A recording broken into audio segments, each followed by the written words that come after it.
Russia, China, India ഈ സഖ്യത്തിനൊപ്പം പാകിസ്ഥാനും ചേരുമോ? ഇതൊരു സംശയമാകാം, എന്നാൽ അത് സത്യമാണ്.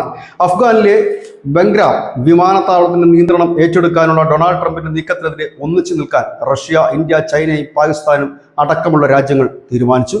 ഇന്നലെ മോസ്കോ ഫോർമാറ്റ് കൺസൾട്ടേഷനുള്ള ഒരു മീറ്റിങ്ങിനിടയിലാണ് ഈ സംയുക്ത പ്രസ്താവന അവർ പുറത്തിറക്കിയത്. അഫ്ഗാനിസ്ഥാനിലും അയൽ രാജ്യങ്ങളിലും സൈനിക സൗകര്യങ്ങൾ വിന്യസിക്കാനുള്ള ഏതൊരു നീക്കത്തെയും തങ്ങൾ തടയുമെന്ന് ഈ രാജ്യങ്ങൾ സംയുക്ത പ്രസ്താവനയിൽ പറയുന്നുമുണ്ട്. ഈ ആഴ്ച അവസാനം അഫ്ഗാൻ വിദേശകാര്യമന്ത്രി അമീർ ഖാൻ മുത്തഖി ഇന്ത്യയിൽ എത്താനിരിക്കെയാണ് ഈ സുപ്രധാനമായ ഒരു സംഭവം നടന്നിരിക്കുന്നത്. അഫ്ഗാൻ വിമാനത്താവളം വിട്ടു നൽകിയില്ലെങ്കിൽ മോശം കാര്യങ്ങൾ സംഭവിക്കുമെന്ന് ഡൊണാൾഡ് ട്രംപ് മുന്നറിയിപ്പും നൽകിയിരുന്നു. India, China, Afghanistan, Iran, Kazakhstan, Kyrgyzstan, Tajikistan, Uzbekistan എന്നീ രാജ്യങ്ങളുടെ ഒരു പ്രത്യേക ഫോറമാണ് മോസ്കോയിൽ ചേർന്നത്. പ്രത്യേക പ്രതിനിധികളും മുതിർന്ന ഉദ്യോഗസ്ഥരുമൊക്കെ ഈ യോഗത്തിൽ പങ്കെടുത്തിരുന്നു.